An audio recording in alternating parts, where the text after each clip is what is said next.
ಸನ್ಮಾನ್ಯ ಕರ್ನಾಟಕ ಸರ್ಕಾರದ ಮುಖ್ಯಮಂತ್ರಿಗಳು 2025-26ನೇ ಸಾಲಿನ ಆಯವ್ಯಯದಲ್ಲಿ ನಮ್ಮ ಗದಗ ಜಿಲ್ಲಾ ಉಸ್ತುವಾರಿ ಸಚಿವರು ಪ್ರವಾಸೋದ್ಯಮ ಸಚಿವರಾದಂಥ ಎಚ್.ಕೆ. ಪಾಟೀಲ್ ಸಾಹೇಬರ ಒಂದು ಅಪೇಕ್ಷೆ ಮೇರೆಗೆ ಲಕ್ಕುಂಡಿಯನ್ನು ಯುನೆಸ್ಕೋ ಪಟ್ಟಿಗೆ ಸೇರಿಸಬೇಕು. ಅದರ ಜೊತೆಗೆ ಲಕ್ಕುಂಡಿಯಲ್ಲಿ ದೊರೆತಿರುವಂಥ ಪ್ರಾಚ್ಯಾವಶೇಷಗಳಿಂದ ಒಂದು ಬಯಲು ವಸ್ತು ಸಂಗ್ರಹಾಲಯ ನಿರ್ಮಾಣ ಮಾಡಬೇಕು ಅನ್ನುವಂಥ ಉದ್ದೇಶದಿಂದ ಒಂದು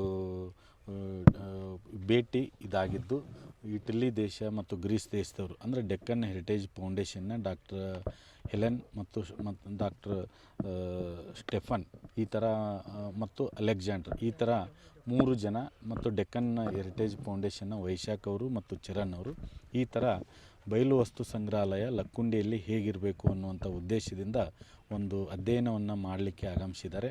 ಈಗಾಗಲೇ ಕರ್ನಾಟಕ ಸರ್ಕಾರ ಲಕ್ಕುಂಡಿ ಪ್ರಾಧಿಕಾರಕ್ಕೆ 3 ಎಕರೆ 1 ಗುಂಟೆ ಜಾಗೆಯನ್ನು ಈಗಾಗಲೇ ನೇರ ಖರೀದಿ ಮೂಲಕ ಖರೀದಿಸಲಾಗಿದ್ದು, ಈ ಒಂದು ಬಯಲು ವಸ್ತು ಸಂಗ್ರಹಾಲಯ ಹೇಗೆ ಇರಬೇಕು ಅನ್ನುವಂಥ ಉದ್ದೇಶದಿಂದ ಡೆಕ್ಕನ್ ಹೆರಿಟೇಜ್ ಫೌಂಡೇಶನ್ನ ಈ ಎಲ್ಲ ಟ್ರಸ್ಟೀಸ್ಗಳು ಮತ್ತು ಅಧಿಕಾರಿಗಳು ಭೇಟಿಯನ್ನು ನೀಡಿ ಇಲ್ಲಿರುವಂಥ ಎಲ್ಲ ಪ್ರಾಚ್ಯಾವಶೇಷಗಳನ್ನು ವೀಕ್ಷಣೆಯನ್ನು ಮಾಡಿದ್ದಾರೆ ಮತ್ತು ಬಯಲು ವಸ್ತು ಸಂಗ್ರಹಾಲಯ ಯುನಿಕ್ಕಾಗಿ ಹೇಗೆ ಬರಬೇಕು ಅನ್ನೋದರ ಕುರಿತಾಗಿ ಸ್ಥಳವನ್ನು ಮತ್ತು ಇಲ್ಲಿರುವಂಥ ಪ್ರಾಚ್ಯಾವಶೇಷಗಳನ್ನು ಅಧ್ಯಯನ ಮಾಡಲಿಕ್ಕೆ ಆಗಮಿಸಿದ್ದು, ಈಗಾಗಲೇ ಎಲ್ಲ ಪ್ರಾಚ್ಯಾವಶೇಷಗಳನ್ನು ವೀಕ್ಷಣೆಯನ್ನು ಸಹಿತ ಮಾಡಿದ್ದಾರೆ. ಇವರು ಈ ಥರ ಸರ್ ಈಗ ನಮ್ಮ ಜಿಲ್ಲೆಯಲ್ಲಿ ನಾಗಕುಂಡ ಸ್ಟೆಪಲ್ ಅಂದರೆ ನಾಗಕುಂಡ ಬಾವಿ ಸೂಡಿಯಲ್ಲಿ ಮಾಡಿದ್ದಾರೆ.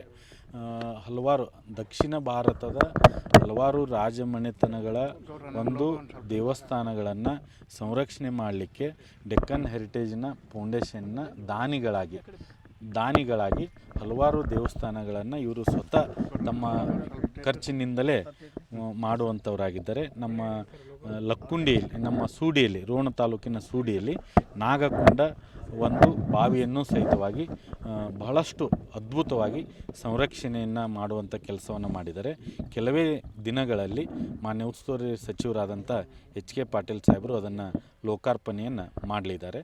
ಅದನ್ನೆಲ್ಲ ಮಾಡಿದವರು ಇವರೇ ಡಾಕ್ಟರ್ ಹೆಲೆನ್ ಅವರು, ಡಾಕ್ಟರ್ ಸ್ಟೆಫನ್ ಅವರೇ ಡೆಕ್ಕನ್ ಹೆರಿಟೇಜ್ ಫೌಂಡೇಶನ್ನಿಂದ ದತ್ತಕ್ಕೆ ತೆಗೆದುಕೊಂಡು ಮತ್ತು ಅದರ ಜೊತೆಗೆ ಸೂಡಿಯನ್ನು ಸಂಪೂರ್ಣ ಸ್ವಚ್ಛ ಗ್ರಾಮ ಮಾಡಬೇಕು ಅನ್ನುವಂಥ ಆಲೋಚನೆಯನ್ನು ಸಹಿತ ಅವರು ಹೊಂದಿದ್ದಾರೆ.